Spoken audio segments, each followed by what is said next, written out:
Okay, y'all, before we get started, if you have not listened to the previous episode, trip number 5, like if this is your first episode you're listening to for the whole podcast, you're joining us for the first time, or if you've listened to a few here and there, regardless, if you haven't listened to trip number 5, the previous episode, you need to go listen to it. Otherwise, this upcoming episode here is not going to make any sense to you whatsoever. So go do it now. Do it now.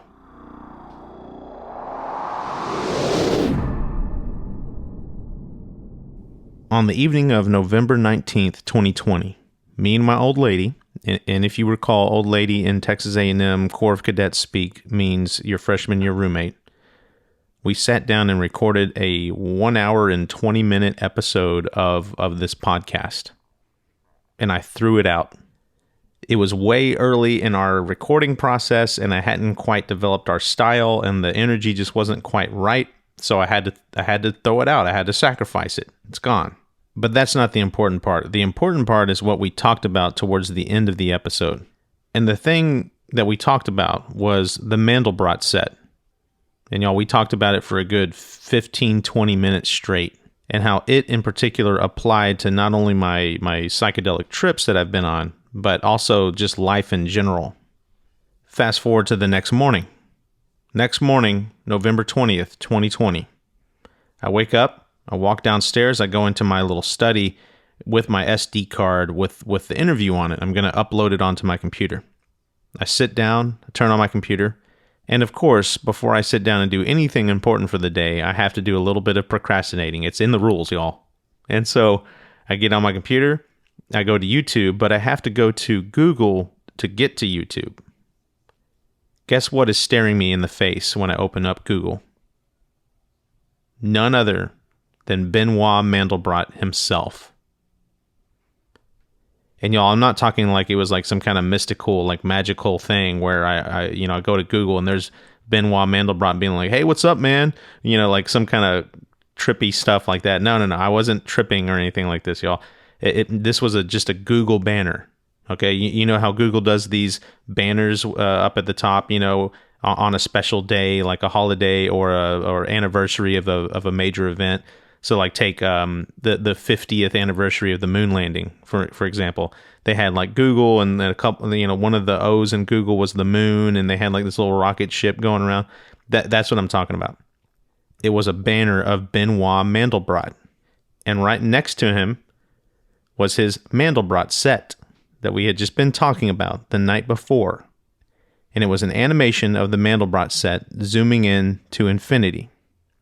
It was Benoit Mandelbrot's 96th birthday, the day after I had talked about the Mandelbrot set more than I had talked in any other discussion combined over my entire lifetime. Now that true story there is rather interesting just at face value. I mean, to think that I had an in-depth discussion with my old lady about the Mandelbrot set the night before, more than I've ever talked about it and the deepest I've ever dove on it. And then the next morning I come down and there's the man himself staring me in the face with his Mandelbrot set zooming into infinity. At face value, it's amazing. But it's not as amazing as the meaning behind this, y'all. And to understand the meaning behind this, you need to understand what a Mandelbrot set is. I've said it about a dozen times now. What is it? The Mandelbrot set is an amalgamation, a culmination, a superset of something that I talk about on every podcast episode. Like if you're playing a drinking game and you have to take a shot every time I say certain words, you would be, dead from alcohol poisoning like 1,000 times over with this word. And that word is fractal. And y'all, without a doubt, fractals are the most pervasive experience within these psychedelic experiences. And furthermore, even in the waking light of day, fractals are everywhere. Now, some of you that are mathematically or scientifically inclined out there may already know what a fractal is. So you're probably already like, yep, okay, yeah, all right. But there's also people out there who couldn't give a Frenchman's fuck about what a fractal is. So I'm going to go ahead and just say what it is. A fractal is basically a repeating pattern. And not just a repeating pattern, but a repeating pattern that you can zoom in to whatever you're looking at and continue to see that pattern no matter how far you zoom in. And then when you zoom out, you still see that pattern. And it becomes a collective. and like a roll-up effect of that pattern. You see it in nature all the time with like tree branches or a flower or a coastline or even the formation of galaxies and the structure therein. It is everywhere. And if you don't believe me, I mean, go look up the golden ratio. That is everywhere. That's a version of a fractal. But it's not just physical structures, and it's not just things that you can look at. There's also the idea of a conceptual fractal, that if you pay enough attention to your surroundings, you will definitely notice yourself. And, I don't know if there is a specific nomenclature already out there that describes these perceptual fractals. So I've kind of came up with my own names for them, okay? And the words I came up with are temporal fractals and causal fractals. And y'all, all of my trips that I've had, and then all of the moments within the individual trips I've had, have been basically one giant causal fractal. And it's the perceptual, like, causal side that is actually more impressive than the visual fractals. And guys, the visual fractals are just predominant. I mean, it's everything you see basically in your psychedelic trip is a fractal within a fractal, and it's mind blowing. So just the visuals alone, you're like, what is going on? But it's the causal, the perceptual fractals that mean the most. And basically what it is, just about every trip I've been on, it hinges and hangs on a certain theme. And then that theme is applied to several different layers of your thought and reality and the universe and God and you and your family and I mean, just any kind of even just innocuous stuff like your job and your career and this, that, and it's all this lesson that hinges and is pivotal around this certain theme. And it's a friggin' fractal. And with me, I'm talking to God, right? So he is pulling out everything, to the nth degree, the tiniest little infinitesimal little speck, and showing you how this certain fractal pattern applies to everything. And then he zooms out and shows you the collective, and you're like, and he's giving you these life lessons that are very pertinent to your existence and your life and your experience. And he's applying this pattern across the board. I mean, for crying out loud, it is how he won the argument against me on whether or not life is a joke. I completely disagree with him on that matter, and he used a fractal to win the argument in the most convincing fashion I've ever seen anything win an argument in my entire life. Had me in tears, y'all. Within 30 seconds of him showing me and explaining to me this fractal pattern of life as a joke and how it applied at all levels of existence, y'all. That is how you win a friggin' argument. So going back to the whole cosmic celestial coincidence with me having the discussion about the Mandelbrot set and the next morning waking up and seeing Benoit Mandelbrot with his Mandelbrot set staring me right in the face, in retrospect, looking back on that cosmic coincidence, it's even more mind-blowing than I originally could have ever conceived of, because it was a fractal moment of the Mandelbrot set itself.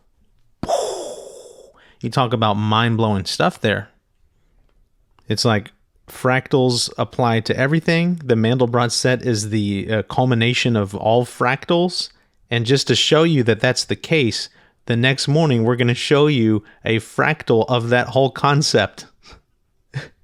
It's amazing. And it's one thing to see this in a psychedelic experience when you're sitting there talking to God. Like, obviously, he has taken a mind-altering substance, and of course, he's going to see God and see all this trippy stuff. Like, what's the big deal? What am I missing here? These are powerful molecules that bind to your friggin' serotonin receptors, for crying out loud. It's like, of course, you're going to see trippy stuff and mind-blowing stuff, right? Again, y'all, I wouldn't be as convinced if I didn't see this same stuff in the waking light of day. And I'm not just talking about the visual stuff like the tree branches and the flowers and the coastlines. No, forget it. I'm talking about these temporal and causal fractals. I see them everywhere in my life. So let's take life as a joke, for example. I'm just going to start sputtering off like examples in my own life. And I'm just going off of the top of my head here. I hope this doesn't take too long.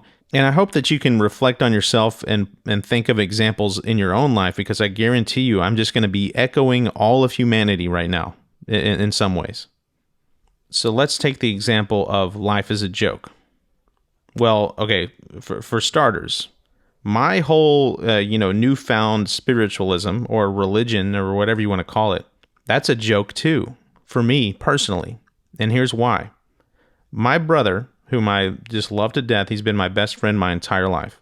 Right around about 2005 or so, he had a major kind of religious upwelling, if you will. Like he was never very religious before that point, and then something happened and he became very religious. I was off at A&M, so I'd come back home and visit every so often, and I would come home and all of a sudden my brother's religious, and he's having these like deep philosophical religious discussions with me and my family, and I was like, oh my gosh, this is not sustainable. I didn't like what I came back home to, and I was kind of repulsed a little bit. And I remember being the force in the family that was trying to bring everyone back to a state of normalcy. And y'all, at the time, I had no idea that my brother had a mystical experience attached to his newfound, religion. And y'all, I didn't know about that until a couple weeks ago. My brother and I had a long discussion about this stuff, and he was like, yeah, man, I was reading the Bible, and I felt a presence in the room with me, and it was amazing. He said when he got baptized, it was the same kind of thing. And so I was kind of like looking down my nose at him back then, and almost, borderline making fun of it. And y'all, here I am 16 years later doing the exact freaking thing. It was so important to him, and I couldn't understand it back then. And now it is so important to me right now. And I think a lot of people in my family can't understand why it's so important to me because of the path I've gone to get there. Like psychedelics, right? So now they're looking at me like the crazy one. Guys, the script has flipped. It's a joke. And I can keep going on and on here. I mean, take my previous marriage. In fact, not only my previous marriage, take every freaking serious relationship with a woman that I've ever been in my entire life. And basically what happens is a couple things. And by the way, if you really think about this, this is true for everybody. The reasons that you initially start to fall in love with someone end up being the same reasons that you resent them in the end. It's a joke. And the even more diabolical thing is when you break up, you actually end up taking on a lot of the same characteristics of the things that you resented in the previous relationship. You become that in the current relationship. It's amazing. It's a big joke. And the perfect example of this is my previous marriage versus now. There are so many things, y'all, so many things, even to the tiny little innocuous little things. There are so many things where I resented it with my ex-wife, and now I am that for this relationship. I mean, let's start with a few examples, shall we? So my ex-wife was a woman about town. I mean, she loved going out. She loved hanging with people and drinking and going to bars and going to restaurants and this, that, and the other, right? And I was kind of the force that's like, I was the homebody, and I would get annoyed by how much we were going out and stuff and all that fun stuff. Well, guess what? My current fiance, I am that person. I am the guy that goes out, and she actually kind of gets annoyed with me about how much I want to go out, and she's the homebody. And the script is flipped on me. So that's another joke right there. And then here's another one. So I get startled very easily. Like if I round the corner and you're there, I'll freak. I'll be like, it'll scare me and I'll get startled. My ex-wife used to get super annoyed when she would startle me. Like I'd go upstairs and she's there and I didn't expect her there, and I would scream and I'd be like, and she would get pissed off because I would actually kind of scare her from me screaming. And she that was one of her big hangups is like, man, you're just so on edge and jumpy, right? Well, guess what? My fiance is more jumpy than I am, and she startles way easier. And now I'm the one that gets annoyed by her getting scared. And it's like, so the shoe's on the other foot. The joke's on me. It's a joke. And obviously I'm editing myself here. Like there's some stories that are that hit a little bit more home emotionally, but I'm not going to try to go and air out dirty laundry here over the airwaves. Okay. So just suffice it to say that there are deeply rooted and more impactful jokes, cosmic jokes about my previous relationships and stuff that have flipped back around on me, and now I'm that person. It's amazing. It's crazy. But of course, it's not just relationships. It's other things in my life. And there's a situation I'm going through right now, y'all, where I'm thinking very seriously about leaving my job. It's miserable. It's been miserable for a long time, and the misery had ratcheted up to the nth degree very recently. And right when I'm making all the moves, right, I'm seeing career counselors and making moves and talking to folks. Guess what happens? My job gets way easier and way more harmonious, and I have like all these awesome people on my team, and stuff is just clicking into gear. The client is awesome. My team is just, like I said, just badass people just getting the job done, but also super nice and sweet. And it's like, it's a big joke. Like right when I get serious for the first time in 11 years of trying to find a new job, my job gets super awesome. It's a joke. And y'all, the deeper joke is that this newfound, love of my job pivots around people. And y'all, I am an introvert. I know a lot of my friends would be like, what are you talking about? But you ask my family, they know. Like, I am a severe introvert. When the COVID lockdown hit, working from home was a blessing. But over time, I realized that it was the human interaction, like the face-to-face discussions and the small talk, and the lack of all of that was the thing that was actually making me depressed. And I thought that was my least favorite thing about the job before COVID. Y'all, I cannot stand small talk. It makes my freaking skin crawl. But here I am, missing it. And y'all, I also hated travel. I did not like traveling for work. And here I am traveling again. I'm traveling, and I'm sitting down and going to the office and engaging in small talk again with people and I used to think that I hated that stuff, but now I realize it's the thing that I like the most about my job. It's a joke. And this will be the last one, I promise. But continuing down the career path here, here's the ultimate joke for me. When I was a nihilist and I didn't believe that there was anything on this planet that was worth a shit, this including all the humans that have ever existed on the planet, like what's the big deal in the grand scope of this infinite universe and infinite time? No one's going to remember who the hell, I don't know, pick the most famous person that ever lived on the planet. I would argue that's Julius Caesar. No one is going to know who the hell Julius Caesar is when the planet freaking just evaporates from the red giant expansion from our sun or whatever. No one will even remember that, y'all. I mean, you go 10 billion years in the future and no one will even remember that there was a friggin' solar system with Earth in it. And y'all, there was a point in my life where it got really dark for me, and it lasted a good 10 years or so, where I thought that humans were the problem on the planet. And I still kind of think that to a degree, but this is how extreme it went, y'all. It's like we're polluting the planet. We have way too many people. We're like a virus. Like, we're just consuming all these resources. There's so many people, and there's so many mouths to feed, and there's only so many resources on the planet that we're just crowding each other out and making it harder for everyone to live. And in the meantime, we're just taking a big shit on the planet with all the pollution and all the this, that, and the other. And so it's like, it's better. Earth is better off in a sense if humans aren't here. And I took it down to the individual too. Like the individual person is better off if there's less people on the planet. Like, if you cut the amount of people on the planet in half, would you have to work as hard? I'm inclined to say no. There's less people competing for your job.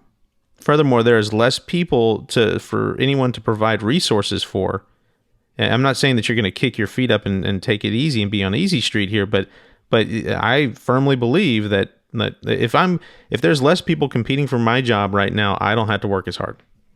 So I looked across the entire planet and I'm just like, man, this is sick to say, y'all, but I started saying stuff like, man, what the Earth needs is a good asteroid impact. Y'all, I look back on that and I just cannot believe my ears. I cannot believe that I thought or said stuff like that. And back then, when I would think about the causes of this population explosion and the reasons why there's so many people on the planet, I actually pointed a lot of fingers to capitalism. Like I viewed capitalism as this endless death march to basically just keep increasing output, like maximum output across the board, no matter what. And it's merely a machine that basically cranks out more people, more consumers. Now, if you secretly harbor these thoughts of, the people are the problem on the planet, there's way too many people, we would be better off if there was half of the people on the planet. And capitalism is a mechanism for just churning out more people and more mouths to feed. If you secretly harbor these thoughts, what would you imagine is the absolute worst occupation that you could land in? The answer for that is hospital administration. Think about that for a second. And the administrative side is the capitalism side of the hospital equation. You're not a doctor, you're not a nurse, you're on the administration side, maximizing output. And then you're working for a hospital whose job it is to help people live longer. So not only are we cranking out more people with the capitalism side, but they're living longer on the healthcare side. This is the worst place if you harbor those thoughts to work. Guess where I landed in my career, y'all? Take a wild guess. I landed in hospital administration, completely randomly by happenstance. I was in the oil and gas industry for about 10 years before that. And that right there is already hilarious enough from a whole, life as a joke perspective. I'm on the, capitalist side of increasing output for oil and gas, polluting the planet, right? So that's already funny enough. But then y'all completely randomly, I'm 10 years into my career, if not more, I think it was like 12 years into my career.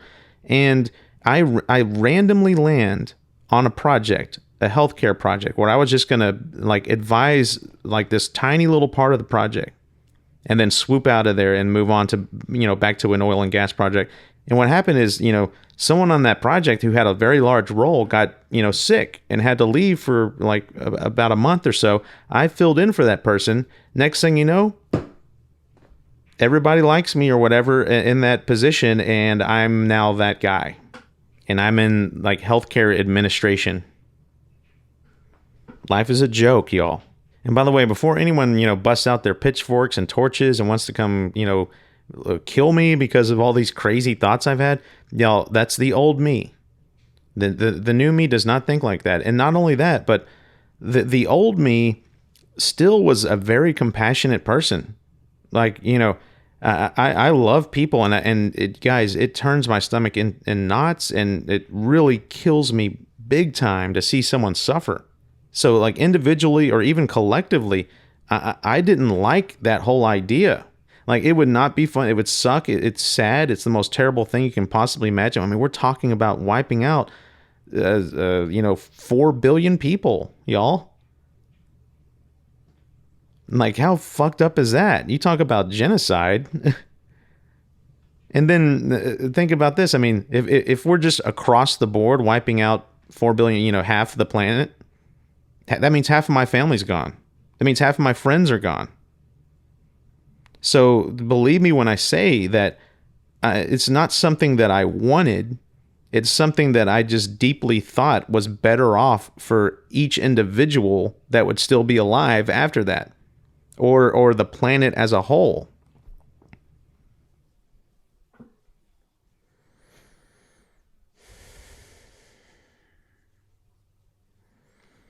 Okay, y'all. So first of all, there's nothing wrong with your phone or whatever you're listening to this episode on right now. There's nothing wrong with that. This is a pause that was intentionally placed in here because something really important and really powerful just happened. And I don't think that anyone noticed it. And I needed to put a pause in here so that we can have a breaking point. And we can circle back and figure out what just happened, because it's a lot of you are like, what the hell are you talking about? It was just you talking. What do you mean something happened? Well, y'all, something really, really fucked up just happened. And I'm going to give a really quick synopsis of what I was going to take the direction or whatever that I was going to take the show into, and it's that direction is now just done. Okay, like we're going in a completely different new direction now because of what just happened. But real quickly, I'll tell you the direction I was going to go. I was going to continue spinning, these stories about these true stories of these jokes that are happening in my life, and keep pushing home that thought of it. It's a causal fractal. All these jokes, it can be applied to all levels of my life. And I was gonna go through. I was gonna blaze through this current joke of like I was really nihilistic, and I thought the planet would be better off if there was half the people on the planet, and how that I've landed in the healthcare industry, where we're helping people live longer, and I'm on the capitalistic side of the equation, so it's like churning out more consumers and then making them live longer. It's a joke.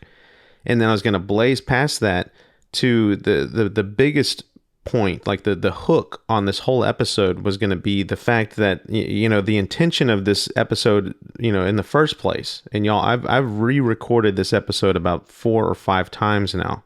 I've done crazy amounts of research. At one point, I was researching the friggin' development and evolution of the temporal lobe in ancient hominids. I was reading abstracts and dissertations. I did a lot of research, and I was trying to find some way to prove to people that the psychedelic experiences that I have and the amazing stuff I've seen and witnessed and gone through was not just in my head. That there is a hyper reality beyond ours that is realer than real. It's not only real, it's realer than real.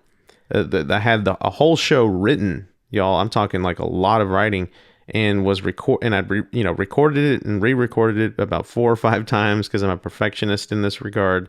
And I was trying to logically prove that these experiences are real. And I don't mean to kind of toot my own horn or blow smoke up my own ass here, but I was doing a good job. But the problem with, philosophy and science, specifically when we're talking about the nature of reality, which ultimately is where my argument was leading, you're going to hit a brick wall in trying to prove any point there. I mean, quite literally, across the board in theoretical physics, where we're trying to understand the nature of reality, y'all, we are always hitting a brick wall, and we always will hit a brick wall. It's almost like the universe or whatever is pushing back on us and saying, like, you will never get the full answer. And the harder you try, the further away that answer gets. And y'all, you can encounter the exact same brick wall if you just try to logically prove something about the nature of reality just through logic. Forget science. You hit those same boundaries, those same brick walls of you can go no further. You cannot extract truth. And y'all, guess what? That is a causal fractal. And y'all, I wrote and I wrote and I recorded and I recorded, and I was going down this logical, unbelievably deep logical kind of rabbit hole, and I hit a brick wall. And just real quick to tell you what it was, like I had made several logical points where I kind of proved in a logical way that these things that I've experienced are really happening. And then I started to attack the question of, are mystical experience an evolved survival mechanism that has evolved with us, like with hominids. And y'all, there was really 4 angles of attack to destroy that claim. And I destroyed 3 of them convincingly. Like I was like, don't even come here with that crap. I got this nailed. And I was attacking the last one. And what ended up happening is I ended up not only kind of logically proving that it very well could be a survival mechanism that's evolved over time, but I also discovered that it's the origin of religious cults. With my own rhetorical tools and argumentative path, I had backed myself into a corner. I had logically proved that it is possible to evolve such, a mystical experience kind of capabilities, and that in so doing, you can create a religious cult and propagate your genetic mutation because of that, because you're more inspiring and people want to follow you and you're very influential and you start a following, and we know where this goes. We've seen cults in modern times, y'all. They're having sex with everyone, and you therefore can pass on that gene very easily. It's the Genghis Khan effect. Anyways, I'm going too far here, but I ran into a causal fractal right there of no matter how you try to prove or where you try to prove or, whatever argument path you take, and no matter how deep you go in that argument path, you're always going to hit a brick wall where stuff breaks down. And it breaks down on both sides of the argument, mind you, but it breaks down nonetheless, and you will not find an answer. You'll always hit a point where you hit that. And I hit it. I hit it hard.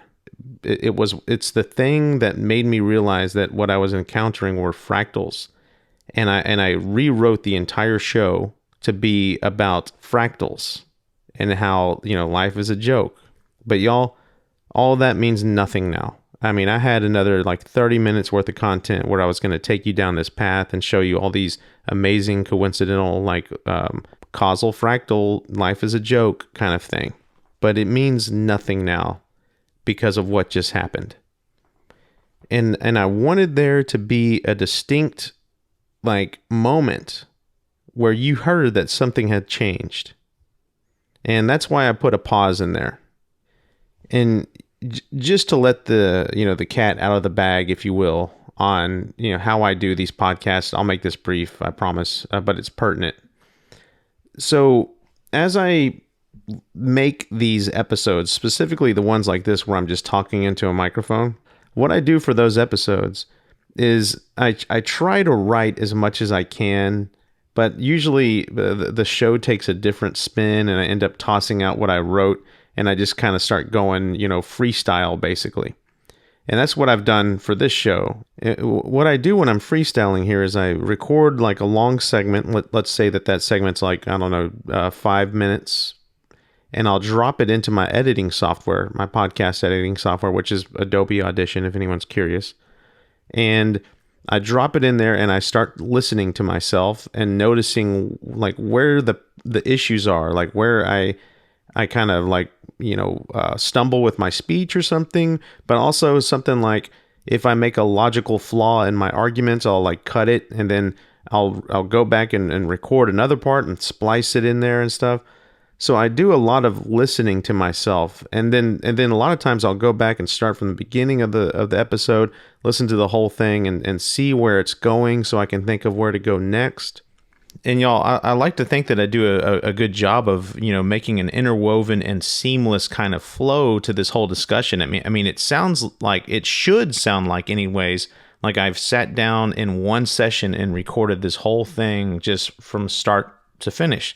Now, if you listen to really good headphones and you know a thing or two about editing yourself, I'm sure you'll hear differences and you'll be like, oh, that's where he spliced. But that's the point, y'all. I can splice in at any time and pick up the conversation, and it could be the next day.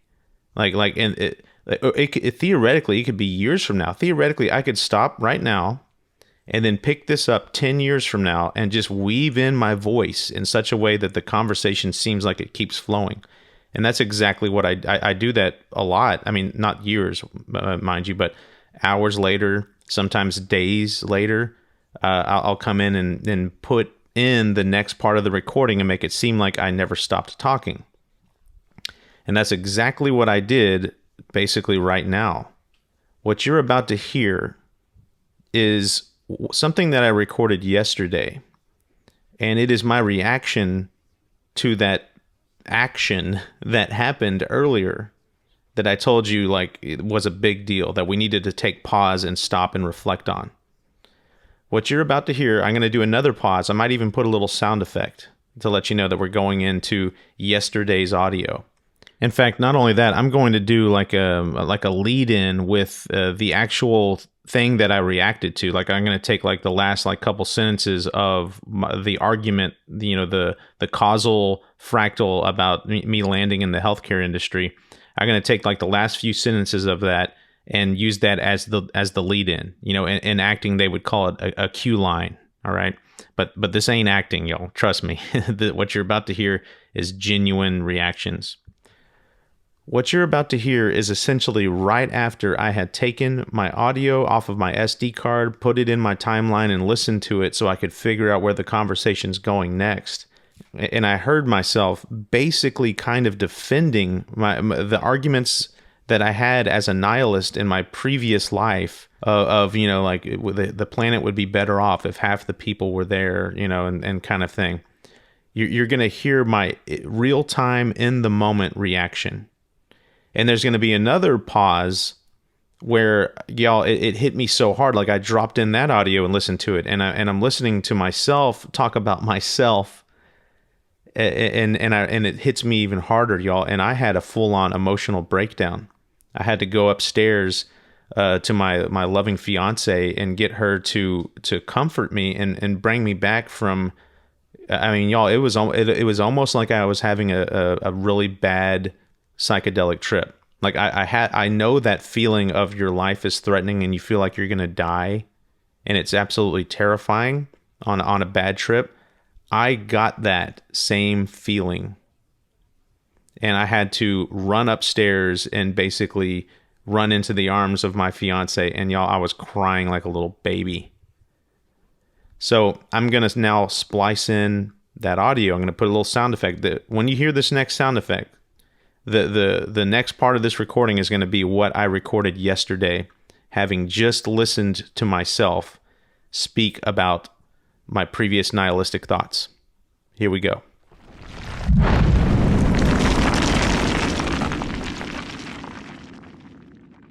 Like, it would not be fun. It would suck. It's sad. It's the most terrible thing you can possibly imagine. I mean, we're talking about wiping out, 4 billion people, y'all.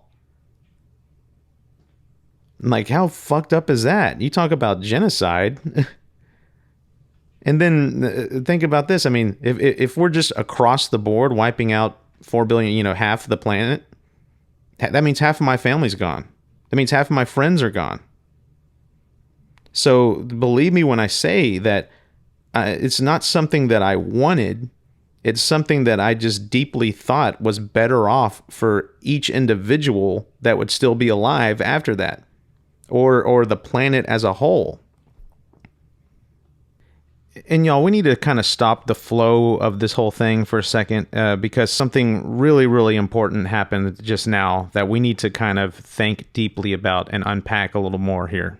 So I just listened to what I just recorded, y'all, about all of that, the overpopulation of the planet and how there's too many mouths to feed and capitalism, cranking out more and more consumers, and that wouldn't it all be better if just half of the people, existed on the planet, we got wiped out kind of thing. And y'all, I am utterly shocked at what I heard. I cannot believe that there was a time in my life where I thought that was okay. It makes me sick to my stomach. It makes me want to vomit all over myself, y'all. Unspeakable that those thoughts, y'all. And I'm sitting here like self, eviscerating my, seppuku, cutting my stomach open and spilling my guts right now here, y'all, because it's important. What just happened was very important. And everyone needed to hear what my thoughts used to be. Now, I stress used to be. And again, I will also stress that I, in my heart of hearts, truly didn't want it to happen. But to me, it would have been like, it's one of those things where, yes, I don't want it to happen. It's going to be the worst misery. I mean, you're 4 billion people, y'all, gone. Half of my family, that means half of my family. That means half of my friends. But in the back of my mind, I was like, yeah, I definitely don't want that to happen, but it's the better thing for the planet. Listen to that load of bullshit, y'all. I literally I'm so glad this happened. I did not expect this to happen. I was trying to weave my story in a compelling manner, and I came face to face with my own previous nihilistic beliefs, and it floored me. I didn't even realize how fucked up that was, y'all. That's how bad nihilism can come in and wreck your life. Being godless and being nihilistic, that is what happens. Where you secretly sit back and think to yourself, we would be, not we, the planet. Oh, guys, the planet. The planet would be so much better off if half of the 4 billion people gone. Dead. They're not coming back. Half of your family, half of your friends, maybe you, maybe me. Nihilism is quite possibly, no, fuck it. Nihilism is the most dangerous thing that faces our society. Period. 4 billion people.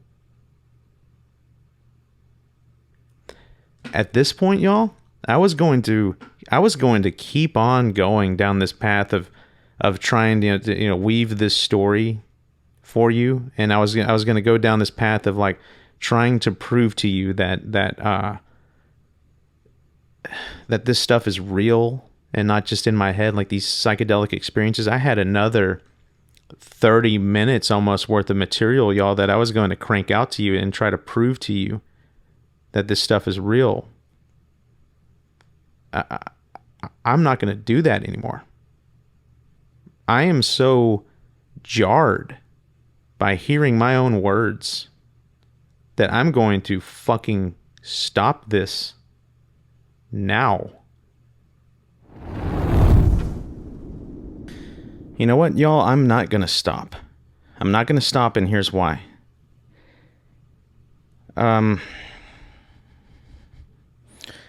You might hear my voice quivering a little bit here. And that's because it hit me like a ton of bricks, y'all, when I hit stop on that recorder. And it hit me what I used to think.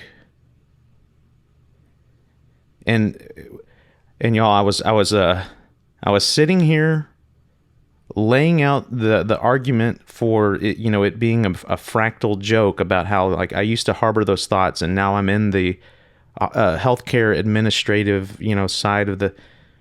I was trying to just weave across that argument, like try to show you that was a joke too. But in so doing, I had to dip down into those old thoughts, y'all, and almost defend them and relive them and defend them so that you can follow along with my train of thought that I was back then. And y'all,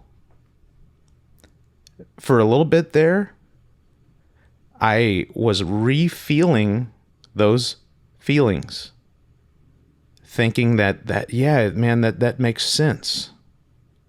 The world would be better off with half of the people on the planet. If something came in and wiped out half of the people, we'd be better off. And so again, I'd like to stress that I do not feel that way anymore. But going back into those old arguments and unpacking them and trying to get people to follow along with my line of reasoning back then, I got swept back up almost. And y'all, the crazy thing is I'm doing this as a way of weaving in a story about my own, jokes that happen in my life, y'all. The fractal concept of a joke applying at every level in my life, every level of existence.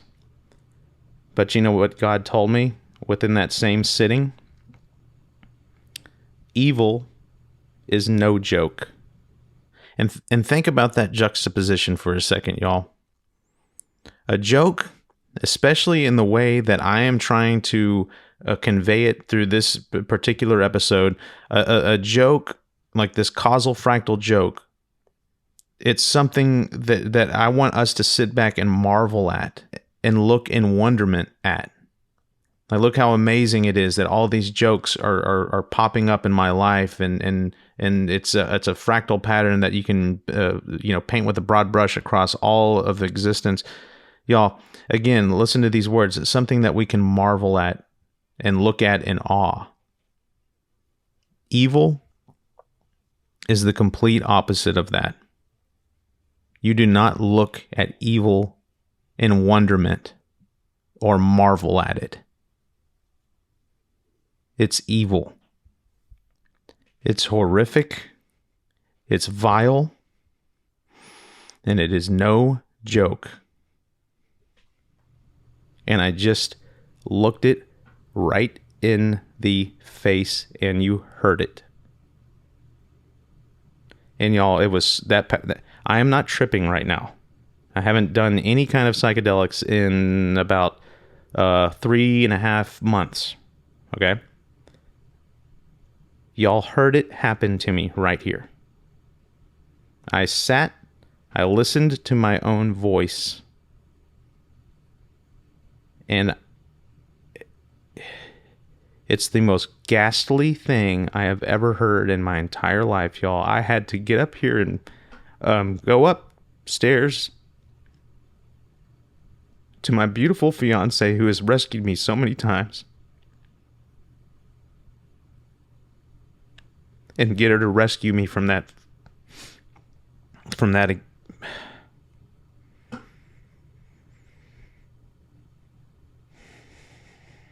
This is I'm going to keep all of this in, y'all. This is important.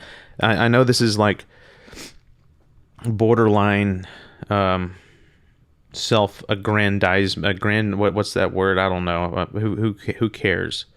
I'm bearing my soul to you right now, y'all, for a reason.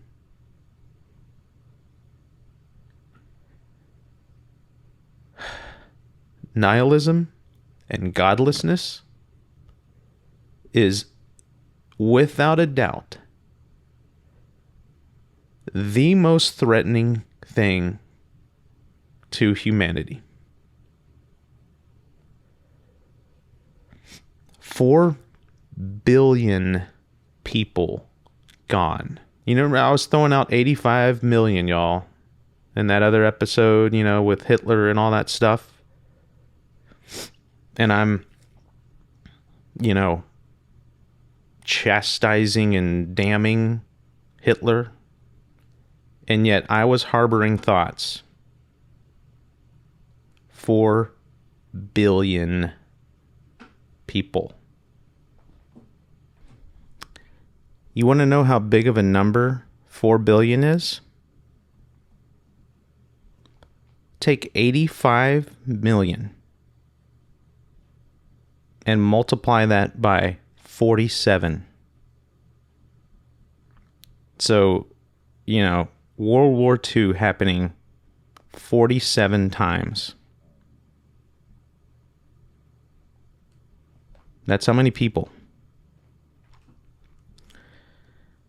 I tried to weave that into my narrative as being part of the joke, but it's not a joke. It is not a joke. Y'all, think about this for a second. There are a lot of people out there who echo that same thing. I've heard that same thought spoke by a lot of people. I mean, I don't know how many times I've heard people jokingly sometimes say, well, we'd just be way better off if, you're stuck in traffic, right? And there's so many, you're in a traffic jam and you're just like, oh man, what this world needs is a good asteroid impact or a good war. Or you know what? Like, here's another one. It's like, here's another thought that I used to harbor. It's like, man, everyone is so quick to be, outraged nowadays. It's like outrage du jour. You go on any kind of social media and you'll see people just getting upset and just tearing each other apart in the comments threads and all this stuff, like over just stuff that doesn't matter. And I used to look, it doesn't matter, y'all. And before anyone comes and tries to attack me here, like, I'm not talking about like George Floyd and stuff like that. Like, that stuff is legit, like, stuff that we need to pay close attention to, and that's worth getting upset about. Okay, I'm talking about stuff like, I saw a video one time of a woman who told a little girl to calm down at a baseball game because she was yelling a lot. And the mother of the girl was filming it, by the way, and then posted it on social media after the fact. But the mother was filming it, and she posted it on social media, and she said, the innocent girl attacked by elderly Karen, or whatever you want to call it, at baseball game. And I think she threw something in there about her daughter having special needs or whatever. But if you watch the video, you'll see this little girl like screaming like hooray or whatever for the baseball team or something. And then you'll see an elderly woman, telling her enough. She says the word enough. And that is apparently the offending action. And people in the comments thread, y'all, were just freaking going nuts about this elderly woman. I mean, like, saying that she is like the personification and like evil incarnate and stuff like that. And I already know what some of you are going to say right now. It's like, well, dude, duh. Like, the comments thread is full of trolls and stuff, like, forget it. It's like, no, y'all. This video was being shared virally on Facebook by people I knew, like my friends on Facebook, and a ton of them. And people were ready. They were out for blood. And you know what? If you go and look at that video, what you see is an elderly person just say calm down to a kid. Or I think she said enough. And that's all she said. She looked at the kid and said enough in a very calm voice, didn't yell at the kid. And guess what? The kid didn't even start crying. The kid wasn't really noticeably affected by this. And the mom, by the way, was filming it. And she didn't step in and say anything to that elderly Karen, right? She let it happen. She filmed it. Neither party there was affected enough to step in and be like, that was wrong. You know why? Because it kind of wasn't. And then people took that and they friggin' armchair quarterbacked it. They're sitting there. They got nothing else, important going on. That's something to get really riled up and upset about. And they're calling for this woman to be killed, y'all. And the person that is the most at fault here is the mother. The mother filmed it and then used her own daughter on social media to get likes on her friggin' video. And every like that you get, y'all, is a little dopamine hit in your brain. It feels good. You're like, oh yeah, here's people that are just like me. It's herd mentality. It's like dopamine, boom, boom, boom. This person thinks that this lady's a bitch too, and so do I. And yay, pat each other on the back, and dopamine hits, y'all. So that's what I'm talking about when I'm talking about, frivolous, useless outrage, like getting so riled up and upset about something that truly doesn't matter. Get over your freaking selves. And I used to look at these comment threads and I used to think to myself, Americans, we have it so easy that we're just looking for stuff to get angry about because there's no like real fucked up stuff going on in the world for us right now. Like really fucked up stuff, y'all. You want to talk about fucked up? Vietnam? World War II? People were dying in droves.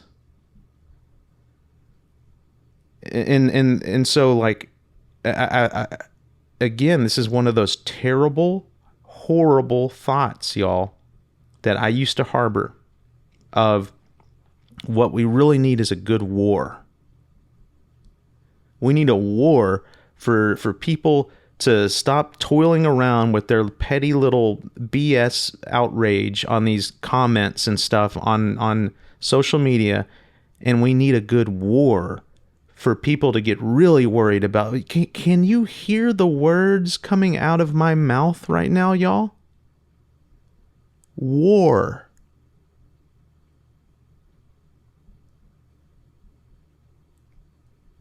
I am utterly appalled.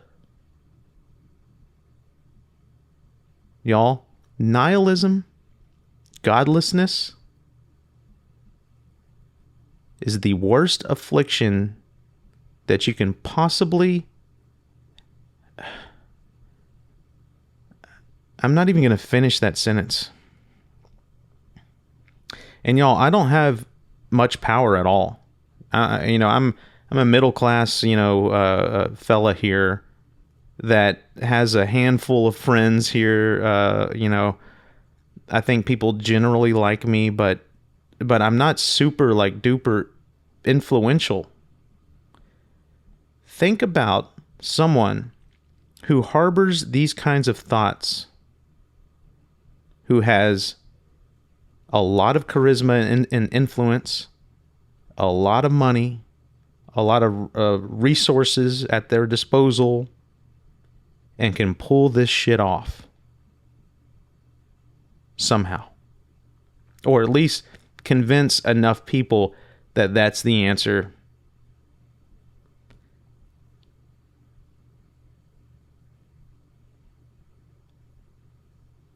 Terrifying. The thought alone threatens my life here.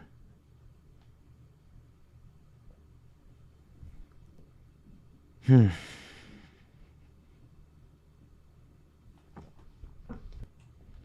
y'all, so the fact that you can hide behind a statement like, I really don't want people to die, but the planet would be better off if an asteroid came and wiped out half of the people. Or, I really don't want people to die, but we really need a good war to set our priorities straight in terms of outrage. So I just said that pretty quickly, right? Let's step back and let's play that back in slow motion, shall we? I really don't want people to die, but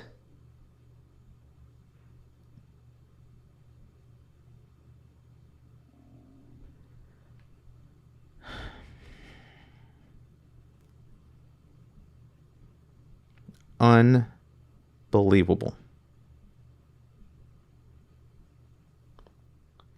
Do y'all realize right there that that is how genocide starts? Right there. And y'all, I made some pretty logical arguments there about how the planet would be better off if half the people were here, or, our priorities would be set straight, if we had a good war and we had something legit to worry about. Well, guess what? I guarantee you, if you went and asked Hitler for his reasonings for, the final solution there, he would give you all kinds of logical answers too. Well, I really don't like people dying and stuff, but... And y'all, it's well documented that the Nazis were trying to be humane and, uncruel in their complete extermination of the Jewish people. I mean, Heinrich Himmler, the architect of the whole, final solution there, made it very clear that they need to be moral and they need to do it the right way so that we're killing these people humanely and without cruelty. And they devised all these elaborate schemes where they would funnel people in like cattle to where they didn't think that they were going to die. They think they were just going to do something like routine. And next thing you know, you end up in a gas chamber. And y'all, there are horrible, heartbreaking, heart-wrenching stories of these death processions of, marching people like cattle into their slaughter into a gas chamber. There's one story told by a Nazi prison guard who had to oversee all of this activity. Like the Nazis were funneling all of the Jews into this little room or whatever. They didn't know that they were being gassed yet. the guards, tricked a large group of Jews that they were going to do something routine and kind of marched them. And they're trying to be nice because, again, they don't want to be forceful or mean right now, even though they're being led to their deaths. They don't want them to know that. And as they approach the gas chamber, several people are starting to get into the gas chamber and figure out what's going on. Meanwhile, there are two children that are playing a little game outside of the gas chamber, just playing this little game, completely absorbed in the game and not minding their mother because they're at play. And the mother is trying to get them to come because she still doesn't know what's going on. But there's a moment when she does. And the guard that's being interviewed, for this, he says that he will never forget the look in her face, the imploring look of, can we spare my children? The mother now knows that they're all being marched to their deaths, including the children. And there's a hesitation there, and the superior officer has a moment where he has to make a decision. In order to calm everything down and keep everyone tranquil, he has to get these kids into the gas chamber before even a bigger scene erupts, right? So he gives the nod to his subordinate officer, and the man picks up the children, who are also now aware that they're going to die, and they're screaming and crying and fighting, and he has to shove them with their weeping mother, who the guard said is weeping in the most heartrending fashion, shoves them all in the gas chamber to their deaths. And there's other instances very much like this where people, they eventually get funneled into the gas chamber and they realize what's going on, and they start trying to shove their children through the doors and weeping out, at least my precious children can live, as they're dropping the tablets to gas them all to death.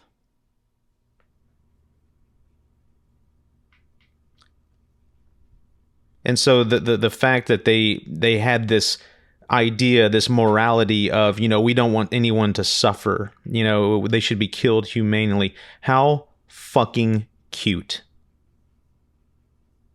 Go and pat yourself on the back 1 billion times over. How cute. And y'all, I'm not only saying this to the friggin' Nazis, y'all. I'm so worked up right now because I'm saying it to myself. That same mentality existed in me. Y'all heard it come out. I fancy myself to be an extremely compassionate person. I mean, it pains me so much to see someone suffer, and I go out of my way, y'all. I make it a burden on me to not inconvenience people. That's a big problem in my life, actually. I have a tendency to tell people what they want to hear. I don't want to deliver bad news. I don't like to see people suffer to the extreme that I don't even want to inconvenience them in any remote kind of way. And the fact that I could still, with that, harbor thoughts that this planet would be better off if 4 billion people died. Unbelievable.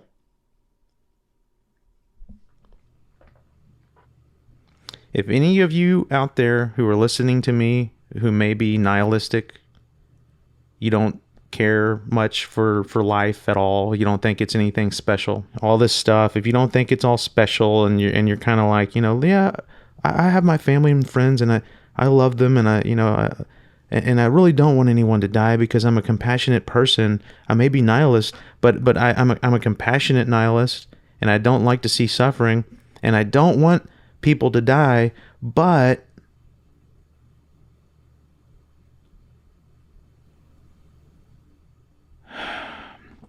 I honestly don't know what else to say about that, other than you need to pull yourself out of that. You need to pull yourself out somehow, and maybe it's not through psychedelics, but you gotta find something to believe in. You have to. And if you don't even want to try to believe in something, and you were far enough down the nihilistic path as I was, then I have to assume that means that you want me, my friends, my family, dead. You got to pull yourself out of that. So yeah, y'all, I am going to basically stop now. I'm not going to continue my original trajectory. I'm not going to continue to go down this path of, pulling out these examples in my life where the fractal pattern of life is a joke, and try to use that as proof to show you that my experiences were not just in my head, but were real. This is the whole thing that I was trying to do, y'all. I was trying to prove in some way that it was that my experiences are real and not just in my head. And I recorded this episode, no joke, about 5 times, and I had a lot of really in-depth, crazy deep, content there. Y'all, I spent 2 full days researching the evolution of the temporal lobe in hominids. I was reading abstracts and dissertations and stuff like that.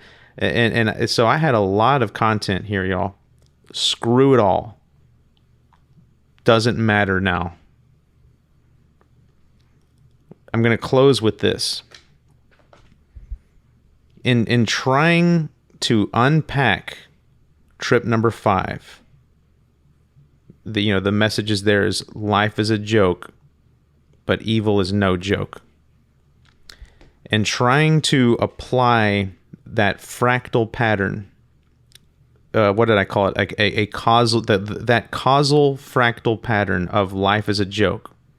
And, God showed me that it applies at all levels in my life to the tiniest detail, but not only that, to all levels of existence in the entire universe or even multiverse. And trying to pull out and show examples of that.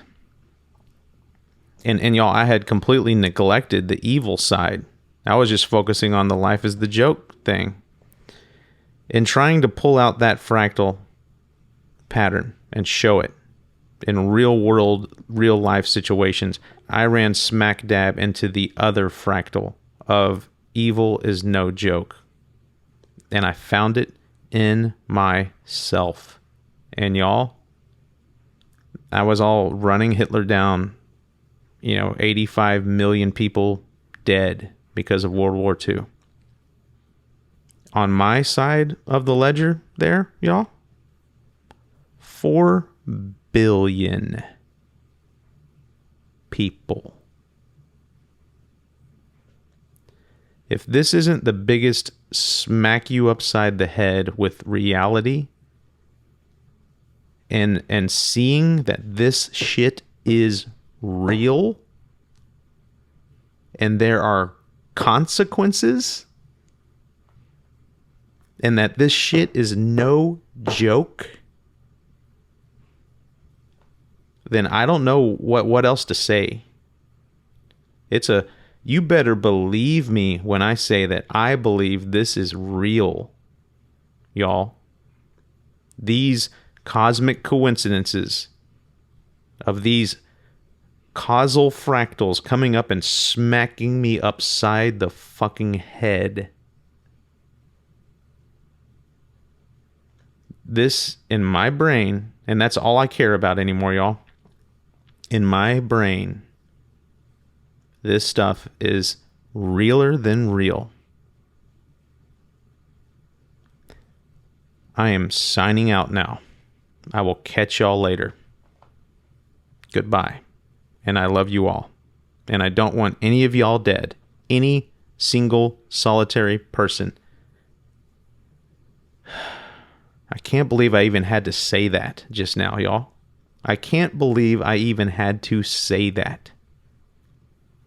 If you are nihilistic, you get some help. Help yourself. And if you can't help yourself, get help. So with all that being said, y'all, I'm going to be taking a break here. I have actually 3 more trip episodes that I need to roll out to you guys and stuff like that. And I'm going to be doing other unpacking episodes and stuff. But After something like this, I need to take a break. I need to take a vacation here from my existential, like, just reflections. Like I said, I'm having existential fatigue, and this one was a big one.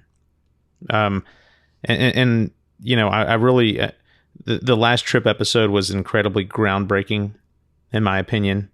This episode also, it's kind of like a 1-2 punch, a follow up kind of thing.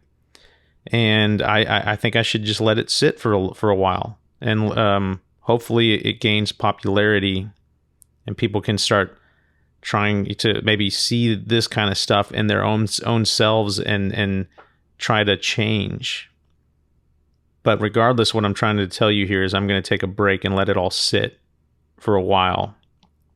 And I'll come back with a lot of trip episodes and stuff like that, because my story isn't done. It goes way deeper still. But I'm going to let everyone kind of process this for a little bit, including myself.